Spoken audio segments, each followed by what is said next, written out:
wabarakatuh. Salam sejahtera untuk kita semuanya. Berjumpa dengan saya, Listo Irawan, SPD, MPD, MSc pada mata kuliah Geomorfologi Dasar. Saudara sekalian, kita akan mempelajari geomorfologi dasar, di mana materi dalam geomorfologi dasar ini akan saya jelaskan. Baik, mata kuliah ini namanya adalah geomorfologi dasar. Kurang lebih seperti ini identitas mata kuliah pada perkuliahan ini. Mata kuliah geomorfologi dasar disampaikan pada jenjang S1 Geografi dengan kode mata kuliah GUM 6003. Mata kuliah ini disampaikan atau disajikan pada semester gasal dengan jumlah SKS dan JS sebanyak 3. Untuk model dan metode pembelajaran antara lain menggunakan 1. Case method, 2. Project based learning, 3. Ceramah, 4. Teori dan praktek, serta 5. Penugasan terstruktur. Untuk SCPL mata kuliah ini adalah memiliki pengetahuan dan kemampuan dalam menganalisis kondisi fisik wilayah menggunakan pendekatan spasial ekologikal regional melalui interpretasi data dan informasi geospasial dengan pemikiran logis, kritis, dan inovatif melalui penerapan nilai humaniora dan sikap bertanggung jawab atas bidang keahliannya secara mandiri. Untuk CPMK atau deskripsi mata kuliahnya adalah mahasiswa mampu menganalisis kondisi morfologi, morfogenesis, morfokronologi, dan morfoarrangement berbagai bentuk lahan di permukaan bumi melalui aktivitas membaca, berkelompok, berdiskusi, menginterpretasi peta dan citra, dan melakukan pengamatan di lapangan. Secara umum, materi perkuliahan ini dapat dibagi ke dalam 16 kali pertemuan, yaitu mulai dari pengantar geomorfologi, kemudian klasifikasi di dalam perkembangan stadia geomorfologi, kemudian proses dan gaya geomorfologi, kemudian pembagian di masing-masing bentuk lahan, mulai dari bentuk lahan struktural, vulkanik, denudasional, fluvial, kemudian ujian tengah semester, dan dilanjutkan dengan klasifikasi bentuk lahan solusional, marine, eolin, glasial. Selanjutnya, mahasiswa sekalian harus mampu memiliki kemampuan menginterpretasi dan menganalisis kondisi geologi wilayah melalui membaca peta rupa bumi Indonesia atau peta topografi dan peta geologi, serta mampu menginterpretasi dan menganalisis kenampakan geomorfologi melalui citra penginderaan jauh atau citra satelit. Dan selanjutnya kita akan melaksanakan kuliah kerja lapangan. Untuk bagian akhir dari perkuliahan ini adalah ujian akhir semester. Demikian penjelasan untuk 16 kali pertemuan. Selanjutnya, untuk tugas dan penilaian memiliki beberapa bobot sebagai berikut. Yang pertama adalah diskusi kelompok sebesar 15%, kemudian presentasi kelompok sebesar 20%, tes subjektif individual sebesar 15%, ujian tengah semester 25%, dan ujian akhir semester 25%. Baik, rekan-rekan mahasiswa sekalian, Assalamualaikum warahmatullahi wabarakatuh. Waalaikumsalam warahmatullahi wabarakatuh. Selamat siang dan salam sejahtera untuk kita semua. Bagaimana kondisi rekan-rekan mahasiswa pada kesempatan siang hari ini? Nah, kalau demikian, maka hari ini kita lanjutkan pada perkuliahan geomorfologi. Nah, pada kesempatan siang hari ini kita akan membahas proses dan gaya geomorfologi. Baik, rekan-rekan mahasiswa, saya lanjutkan. Mata kuliah geomorfologi memiliki capaian pembelajaran mata kuliah, yaitu mahasiswa mampu menganalisis kondisi morfologi, morfogenesis, morfokronologi, dan morfoarrangement di berbagai bentuk lahan di permukaan bumi melalui aktivitas membaca, berkelompok, berdiskusi, menginterpretasi peta dan citra, serta melakukan pengamatan di lapangan. Jadi nanti rekan-rekan mahasiswa itu ada kuliah lapangannya juga sebagai hasil dari atau sebagai implementasi yang sudah kita pelajari dalam kelas. Nah, pada kesempatan kali ini, tujuan belajar kita adalah Anda sekalian atau mahasiswa mampu memahami proses dan gaya geomorfologi dalam bentuk tenaga endogen dan eksogen. Nah, di sini penting. Kenapa? Karena kita harus memahami beberapa konsep. Yang pertama, proses geomorfologi bekerja sepanjang masa, di mana proses yang bekerja saat ini juga telah terjadi pada masa lalu dan akan bekerja di masa yang akan datang, atau the present is the key to the past, seperti itu, sebagaimana yang ditemukan oleh James Hutton. Kemudian yang kedua, setiap proses geomorfologis akan mempunyai ciri khas yang berbekas pada setiap bentuk lahannya.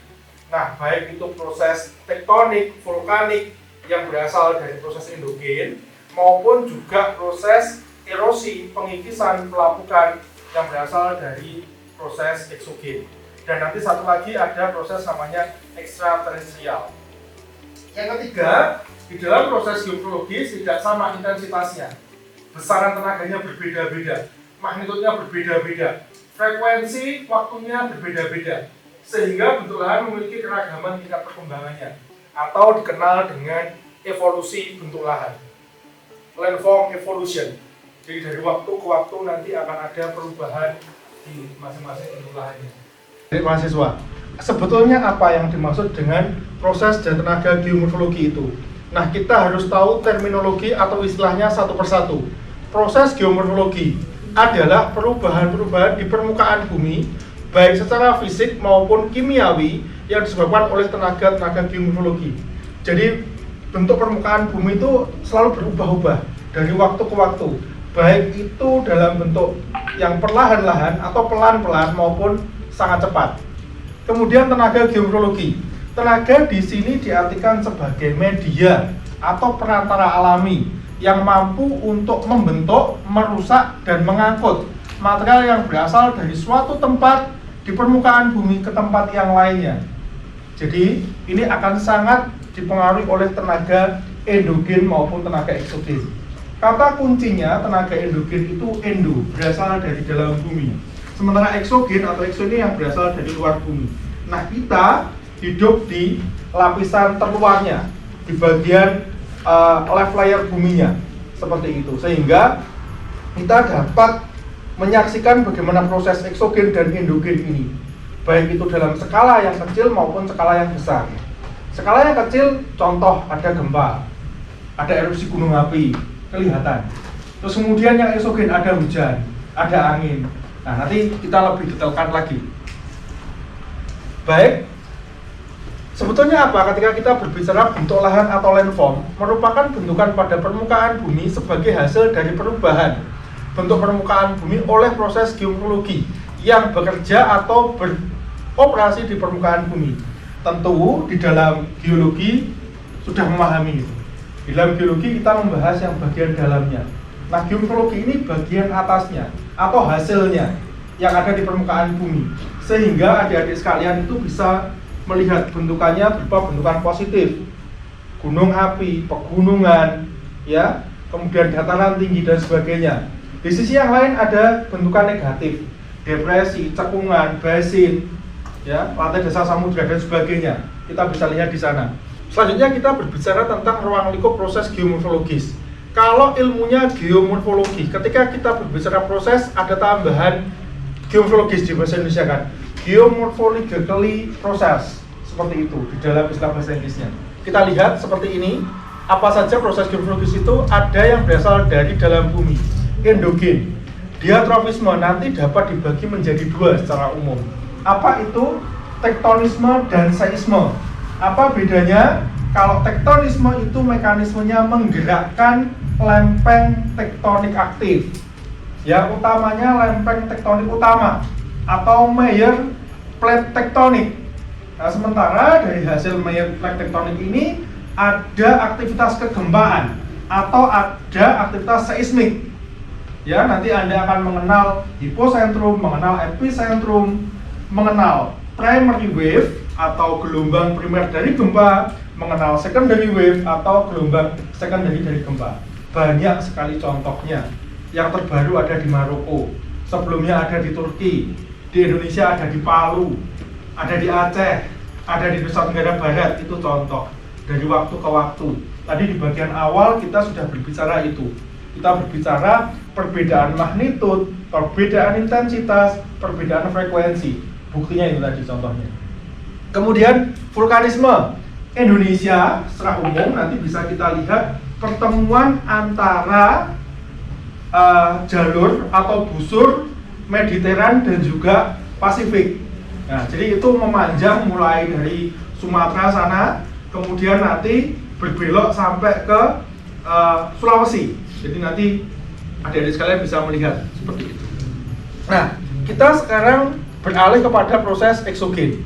Proses eksogen ini tadi ada pengangkutan, pengerusakan, perpindahan material begitu. Ada dua kata kunci di sini. Pertama, degradasi. Degradasi itu mengurangi. Air, angin, dan berbagai tenaga yang lainnya mengurangi. Dari yang awalnya ada materialnya, dia terpindahkan. Di satu tempat yang lain nanti ada sedimentasi, ada agregasi. Ada pengurangan material, ada penambahan. Seperti itu. Dan ini yang satu lagi sangat jarang terjadi. Apa itu ekstraterestrial? Contohnya, jatuhan meteorit dari luar angkasa sampai ke permukaan bumi. Itu tentu sangat jarang sekali. Kenapa? Karena ada lapisan atmosfer di atas permukaan bumi. Yang apabila material itu sebelum jatuh ke permukaan bumi maka dia akan terbakar. Tapi fragmen ini tentunya ada yang masih besar, ada yang tinggal jadi debu begitu. Nanti ada buktinya kalau ada yang baca. Ada suatu tempat di Amerika Serikat yang luar biasa, material itu jatuh. Tentu itu di benua. Kalau jatuhnya di negara yang island kayak Indonesia yang archipelago, nggak tahu saya kerusakannya seperti apa. Nanti bisa kita kenali di sana. Nah, apabila itu kita ringkas, kita akan melihat ini. Sebetulnya tenaga dari dalam bumi itu membentuk struktur aktif atau diatrofisme yang aktif begitu. Sementara yang lainnya pembentukan gunung api. Pembentukan gunung api itu melalui mekanisme pergerakan magma dari dalam bumi yang dia mencapai ke permukaan bumi. Baik nantinya dalam bentuk material banyak ya, bongkah sampai abu vulkanik, pasir dan sebagainya.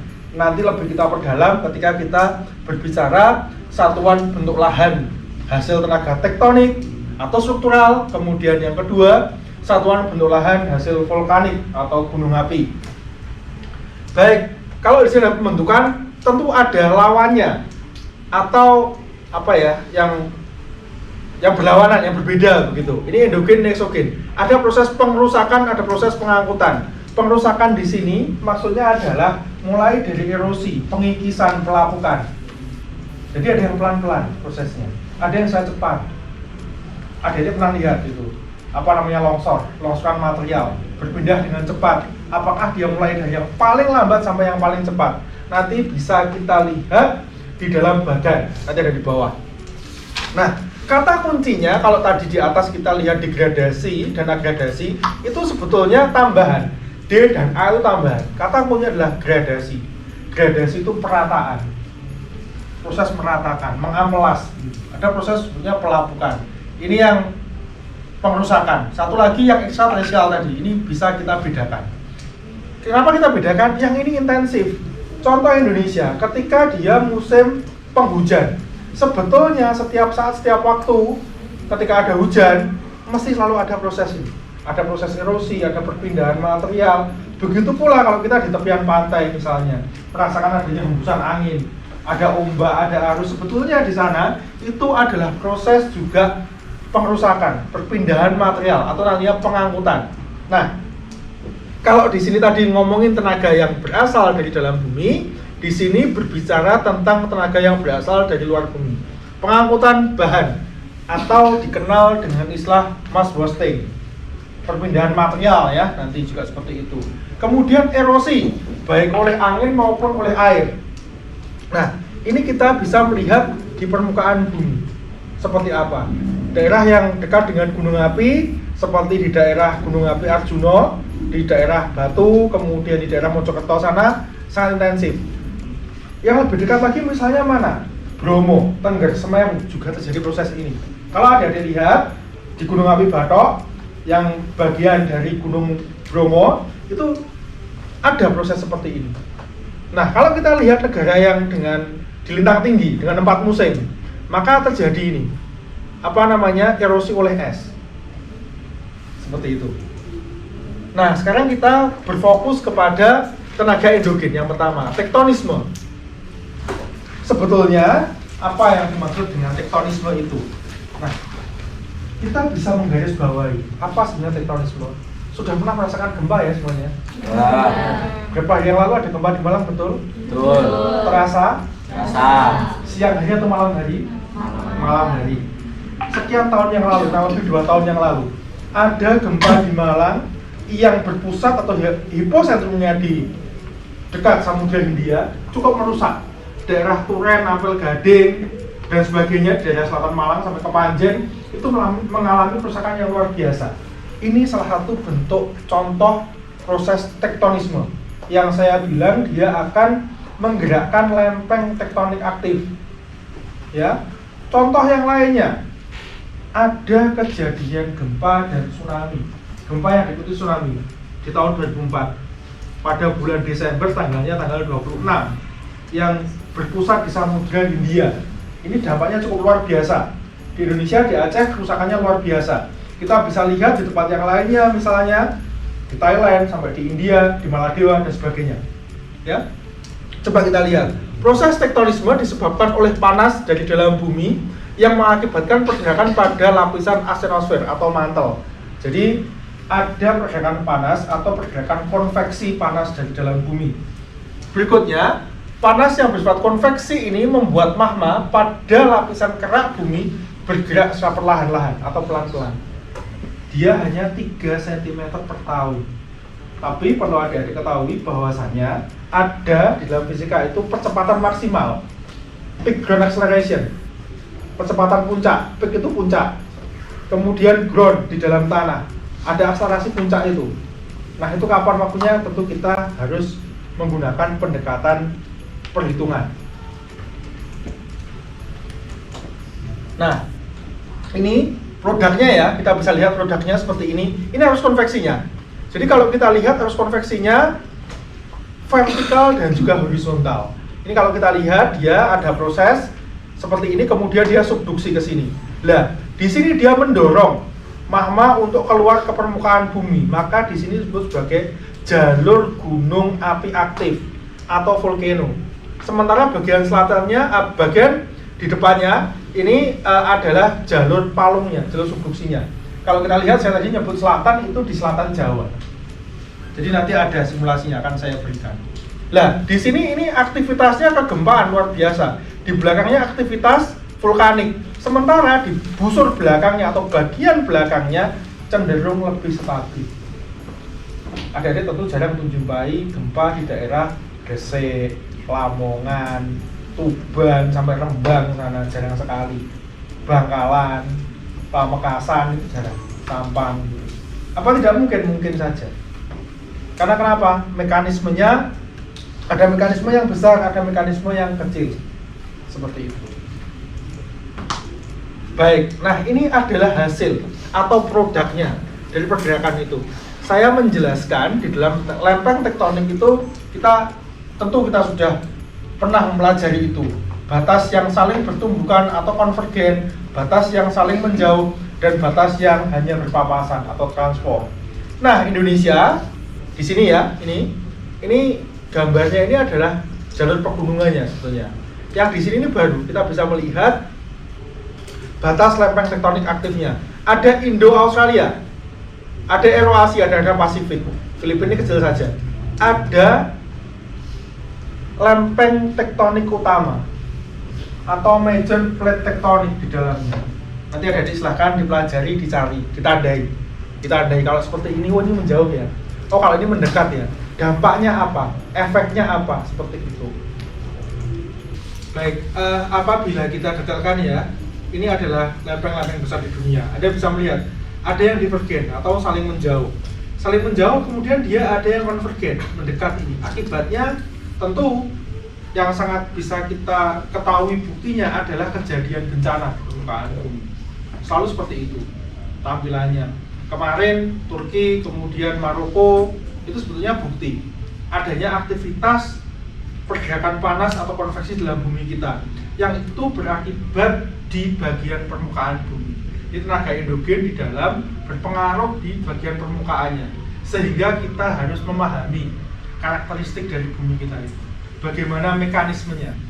Nah, sekarang saya akan menampilkan rekonstruksinya ya, bagaimana bumi terbentuk, bagaimana bentukannya terbentuk, bagaimana mulai dari super Pangea, kemudian berpisah, yang bagian utara disebut sebagai Laurasia, yang bagian selatan sebagai Gondwana, kemudian menjadi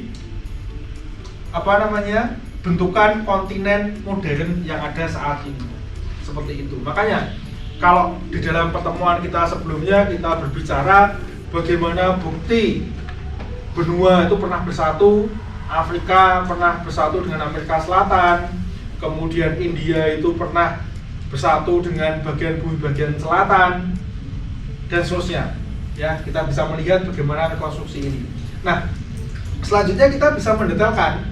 Ini ada yang membuat seorang ahli dari Inggris, Robert Hall begitu, membuat simulasi bagaimana pembentukan kepulauan Indonesia. Nah, ini asal muasalnya kita bisa lihat Eurasian Continent atau benua Eurasia. Karena bukan hanya Asia ya. Di sebelah baratnya ada Eropa yang gabung. Nah, namanya tadi Laurasia itu. Seperti itu. Kalau Anda lihat di sini Sulawesi belum terbentuk. Yang ada adalah asal muasalnya Sumatera, Jawa, dan Kalimantan. Belum ada aktivitas vulkanik di sini. Baru kemudian bentuk nih sesar Semangko di sini. Dia lari ke sini ke Sulawesi. Nah, ini bentuk sesar namanya Palu Koro, ya, bentuk Matano dan sebagainya. Papua juga belum. Baru pelan-pelan dia didorong oleh Australia ke sini. Makanya kalau Anda ketemu pertanyaan di mana letak dangkalan Sahul, di mana letak dangkalan Sunda, Anda mesti akan tahu. Sebetulnya karena proses itu tadi. Kita bisa menjawab, kita bisa mendeskripsikan bagaimana proses pembentukan gunung api yang ada di Indonesia, kurang lebih simulasinya seperti itu tadi. Sampai di sini ada pertanyaan? Mohon maaf Pak, izin bertanya. Bagaimana contoh mekanisme pergerakan lempeng secara global? Baik Mbak, pertanyaannya cukup bagus. Jadi sebenarnya kita bisa melihat jawabannya dari proses tektonisme. Secara umum seperti ini. Ini contoh kalau kita analogikan, kita simulasikan di Jawa. Nanti setelah lebih detail kita bisa melihat secara hasilnya di permukaan bumi, baik itu yang konvergen, divergen maupun yang landform. Secara umum kita bisa mempelajari dari rekonstruksi ini. Sebenarnya waktu di sini itu menunjukkan bagaimana pergerakan dari super Pangea kemudian bergerak, utara itu ada Laurasia dan selatan ada Gondwana. Secara umum seperti itu. Nah, nanti karena pergerakan ini terus-menerus diprediksikan oleh para ahli itu akan terbentuk super Pangea lagi, tapi bentuknya berbeda. Ya tentu kalau Pangea yang dulu itu sekitar 200 juta tahun sekian, diperkirakan yang akan datang juga seperti itu waktunya. Jadi kisarannya sekitar 500 juta tahunan. Jadi mulai dari yang awal dulu, saat ini dan nanti. Makanya kalau kita ngomong the present is the key to the past itu, yang masa lalunya seperti ini, masa sekarang ini yang kita nikmati ini, kemudian nanti bentukan yang selanjutnya.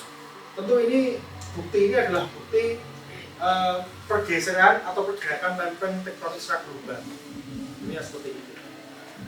Baik Mbak, dari penjelasan saya tadi, meskipun itu ringkas ya, secara ringkasnya seperti itu, bisa dipahami. Selanjutnya, apakah masih ada pertanyaan terkait dengan materi hari ini? Pak, saya mau bertanya, bagaimana contoh mekanisme pergerakan lempeng di Indonesia pada tumbukan Indo-Australia, Eurasia, dan Pasifik? Baik Mas, terima kasih atas pertanyaannya. Tanya tadi bagaimana mekanisme pembentukan kepulauan Indonesia sebetulnya. Pergerakan ini lempeng Indo-Australia Mas di sini. Kemudian di sini ada lempeng Eurasia. Jadi yang selatan ini dia ada Indo-Australia. Kenapa disebut Indo-Australia? Ini Indonesia, di sini Australia. Kemudian ini Eurasia. Sementara Pasifik itu nih, dia belum terbentuk kalau di sini. Kalau kita lihat. Nah nanti bentukan utamanya bentuk Pulau Sulawesi. Sulawesi itu dia bentukannya masing-masing kan beda. Kaki bagian selatan, bagian tenggara, bagian utara, bagian timur itu berbeda. Sebetulnya ini merupakan bukti mekanisme dari pergerakan lempeng aktif di Indonesia, 3 lempeng aktif ini. Nah, bukti yang lainnya tadi sebetulnya sudah saya jelaskan bahwasanya adanya aktivitas kegempaan. Nah, kalau kita lihat di Indonesia nanti sebagai bukti bisa dilihat beberapa kali aktivitas kegempaan itu sebenarnya di mana, dominan di mana, apa saja, kerusakannya seberapa besar magnitudenya, itu sangat bisa diketahui. Ini kalau kita lihat secara umum Indonesia lebih kita detailkan di sini. Nah, ini pergerakan lempeng tektonik aktif yang Indo-Australia, gitu ya. Ini Indo-Australia menumbuk di bawahnya Pulau Jawa. Kalau kita lihat, ini ada kata kuncinya Jawa. Di sini ada Samudra Hindia. Di mana sebelumnya telah saya sampaikan bahwasanya densitas atau berat jenis dari kerak samudra itu lebih besar daripada kerak benua. Ini buktinya ini. Dia mendorong ke sini subduksi, kemudian dia mengakibatkan munculnya atau timbulnya aktivitas vulkanik di sini. Makanya kalau di Jawa itu sangat kelihatan sekali, mulai dari bagian barat sana, mulai dari perbatasannya dengan Gunung Api Krakatau yang ada di Selat Sunda sampai di Gunung Api Ijen yang berdekatan dengan Selat Bali. Nah, itu dihitung saja ada berapa aktivitas gunung api aktif di situ. Kalau di Jawa Timur ya kita bisa melihat mulai dari Lawu, Wilis, Kelut, Arjuno, Bromo, Tengger, Semeru, Raung, Ijen, nah, lebihnya seperti itu. Itu sebetulnya adalah dia bukti dari mekanisme pergerakan lempeng itu, baik yang secara besar tadi se-Indonesia ataupun yang lebih kecil. Saya kira itu jawaban saya. Mungkin ada yang ingin ditanyakan lagi atau bagaimana? Sudah lanjut. Baik, terima kasih. Baik, adik-adik mahasiswa sekalian, untuk Anda mengetahui, maksud saya supaya lebih pemahaman Anda terhadap materi hari ini bisa diuji, maka perlu evaluasi. Kurang lebih ada 5 soal evaluasi yang nantinya harus Anda kerjakan dan dikumpulkan kepada saya 1 minggu lagi sebelum pertemuan kita berikutnya. Jadi untuk mengetahui pemahaman Anda mulai dari proses endogen dan eksogen sampai pada bagaimana pendetailan proses tersebut. Kurang lebihnya dari 5 soal ini, silahkan saya memberikan waktu evaluasi yang cukup panjang, bukan hanya 30 menit, tapi sampai sebelum pertemuan kita di minggu yang akan datang. Demikian yang dapat saya sampaikan pada kesempatan perkuliahan hari ini. Mohon maaf apabila dalam penyampaian saya ada kekurangan dan ada kesalahan dalam penggunaan kata-kata maupun kalimat. Semoga kita semuanya dapat memahami materinya dengan baik dan benar. Cukup sekian pertemuan kali ini, saya tutup. Wassalamualaikum warahmatullahi wabarakatuh. Waalaikumsalam warahmatullahi wabarakatuh. Selamat sore dan sampai jumpa pada pertemuan berikutnya. Terima kasih. Terima kasih.